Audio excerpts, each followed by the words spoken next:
बिस्मिल्लाहिर्रहमानिर्रहीम। Welcome back life with Shaikh kitchen. अस्सलाम वालेकुम, कैसे हैं आप सब? उम्मीद है कि खैरियत से होंगे। हम भी खैरियत से हैं। आज लाइफ विद शेख में बना रहे हैं हम बिल्कुल सादा स्टाइल में पुलाव, सिंपल पुलाव। कोई इजाफी चीज़ें नहीं। इजाफी चीज़ें तो पहले भी हम नहीं डालते, आपने देखा होगा। जो घर में मौजूद है उन्हीं को घुमा फिरा के डाल के उसके टेस्ट को चेंज कर देते हैं। आज भी ऐसे ही करेंगे। हमने पहले लिए प्याज, उनको ब्राउन कर लिया। ब्राउन करने के बाद हमने अपना चिकन ऐड किया, जो कि ऑलरेडी मैरिनेट होता है। यानी कि हम अपने चिकन को लहसुन अदरक का पेस्ट और थोड़ा सा कोई भी मसाला घर में पड़ा है, टिक्का मसाला या फिर अचार गोश्त, उसको लगा के अच्छी तरह फिर उसको फ्रीज करते हैं। जैसा कि अब आपको नज़र आ रहा है कि इसको पहले सब कुछ हमने लगाया हुआ था, फिर फ्रीज़ किया है। अब हम इसको थोड़ा सा फ्राई कर रहे हैं। ये भी हम आपको पहले बता चुके हैं कि हम इसको फ्राई क्यों करते हैं थोड़ा सा। इसके साथ ही हमारा गोश्त फ्राई हो गया था। हमने सब्ज़ मिर्च और टमाटर डाल दिए हैं। साथ हम इसमें अदरक को कश करके डालेंगे। आपके सामने कश कर रहे हैं हम। बस अपने टेस्ट के हिसाब से जितना हमें अच्छा लगता है या आपको जितना अच्छा लगे उस हिसाब से आप डाल लें। और अपने मसाले को अच्छी तरह भूनेंगे।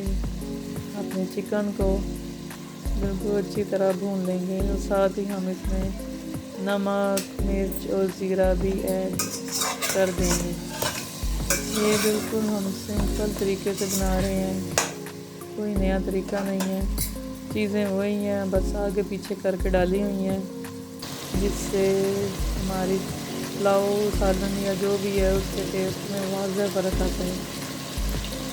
हमने इसमें दूसरे मसाला जात भी ऐड कर दिए हैं चिकन में। अब हम इसको अच्छी तरह भूनेंगे, अच्छी तरह भूनेंगे जब तक इसका अच्छा सा मसाला न बन जाए, टमाटर वगैरह न गल जाए। देखें आपके सामने हैं, सब कुछ आपके सामने करेंगे। लेकिन इसकी एक अच्छी सी लुक नज़र आ जाए, फिर हम इसमें पानी ऐड करेंगे। पानी ऐड करने के बाद फिर आप लोग को पता है चावल ही ऐड करते हैं। ये देखें हमारा मसाला अच्छी तरह भुन गया है। टमाटर नहीं नज़र आ रहे, वो भी बिल्कुल अच्छी तरह मेल्ट हो गए, उनका ग्रेवी सी बन गई है। अब हम इसमें पानी डालेंगे जितने हमारे चावल हैं। ज़ाहिर है डबल ही पानी डालते हैं, उस हिसाब से पानी डालेंगे। पानी डालने के बाद हम उसमें चावल डाल देंगे। ये देखिए पानी हमने डाल लिया और साथ ही हमने कुछ गरम मसाला साबुत डाला है, दालचीनी और लौंग, ऐसे हमने ये साबुत मसाला डाल लिया साथ। इससे इसमें खुशबू अच्छी आती है जब पानी पकता है। आप इसको पहले भी ऐड कर सकते हैं, आपकी मर्ज़ी है। हमारा पानी बॉयल हो गया है, हमने इसमें चावल ऐड कर दिए हैं। चावल ऐड करने के बाद आप देखें कितना टाइम लगता है इसको पकने में। अगर वीडियो में देखें आपको बिल्कुल भी टाइम का पता नहीं चलेगा, ये कैसे अभी पक जाएंगे। हमने चावल ऐड कर दिए हैं। ये बिल्कुल सिंपल तरीके से बनाया है, इसमें कोई टाइम भी नहीं लगा और ना कोई इजाफी मसाला जार डाले हैं। इसकी खुशबू बहुत प्यारी आ रही है, ये बहुत मज़े का और लजीज बना था। साथ हम अपना रायता बना रहे हैं।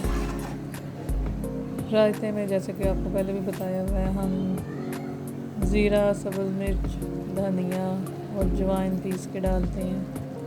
ये देखें चावलों की लुक देखें कितने खड़े खड़े हैं, अभी खड़े खड़े ही हैं, दम पे जाएंगे। ये देखें एक एक चावल आपको नज़र आ रहा है खिला खिला सा। इसकी खुशबू भी बहुत प्यारी आ रही है और ये खाने में भी बहुत मज़े का बना था। ये हमने 10 मिनट इसको दम पे रखा है। ये हमारे चावल बाहर आ गए हैं, पैन से बाहर आ गए हैं। तो अब रायता भी साथ बना हुआ है। खाएं, बनाएं, दुआओं में याद रखें। इसके साथ ही हमें इजाज़त दें। अल्लाह हाफिज़। हमारे चैनल को लाइक, सब्सक्राइब ज़रूर